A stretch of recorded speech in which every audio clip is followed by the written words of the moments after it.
প্রাচীনকাল থেকে হিন্দু সমাজে গরু একটি পবিত্র প্রাণী হিসেবে বিবেচিত হয়ে আসছে। কিন্তু কখনো কি ভেবে দেখেছেন কেন গরুকে মা বলা হয়, কেন তাকে গোমাতা হিসেবে পূজা করা হয়?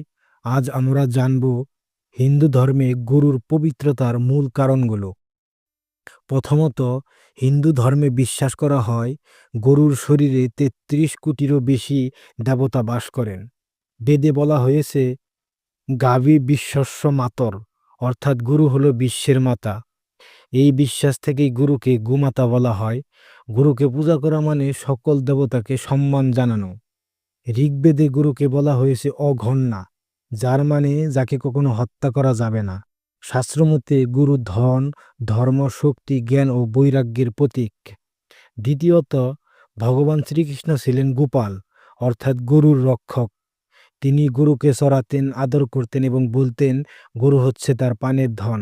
বাল্যকালে গোকুল ও বৃন্দাবনে কৃষ্ণের সঙ্গে গরুর সম্পর্ক এতটাই ঘনিষ্ঠ ছিল যে তার এক নাম হয়েছে গোবিন্দ, গরুদের বন্ধু।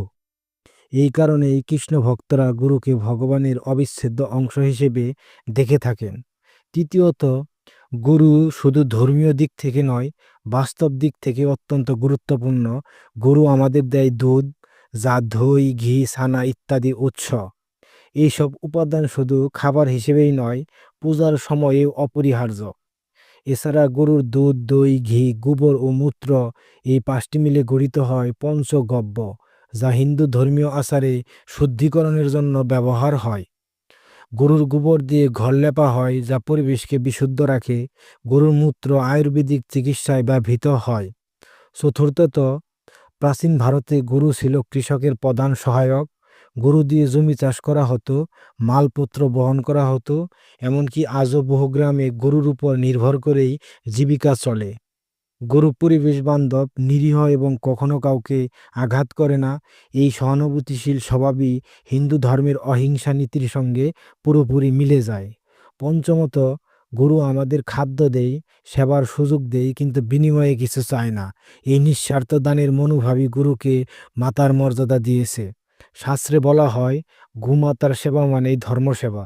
তাই হিন্দু ঘরে গরুকে শুধু প্রাণী নয়, এক দেবীরূপে শ্রদ্ধা করা হয়। সুতরাং গুরুকে হিন্দু ধর্মে পবিত্র বলা হয় কারণ সে ধর্মীয়ভাবে পূজিত, সে উপকারী ও শান্তিপূর্ণ প্রাণী, সে শ্রীকৃষ্ণের নিকটতম সাথী, সে গ্রাম জীবন ও কৃষির ভিত্তি, এবং তার প্রতিটি দান আমাদের জীবনকে সুন্দর করে তোলে। এইভাবেই গুরু হিন্দু ধর্মে শুধুমাত্র একটি প্রাণী নয়, বরং সে এক আস্থার প্রতীক, এক মাতৃ রূপ, এক জীবন্ত সম্পদ। যদি ভিডিওটি ভালো লেগে থাকে তাহলে লাইক দিন, শেয়ার করুন এবং হিন্দু তত্ত্ব চ্যানেল সাবস্ক্রাইব করতে ভুলবেন না। জয় গোমাতা, জয় শ্রী কৃষ্ণ।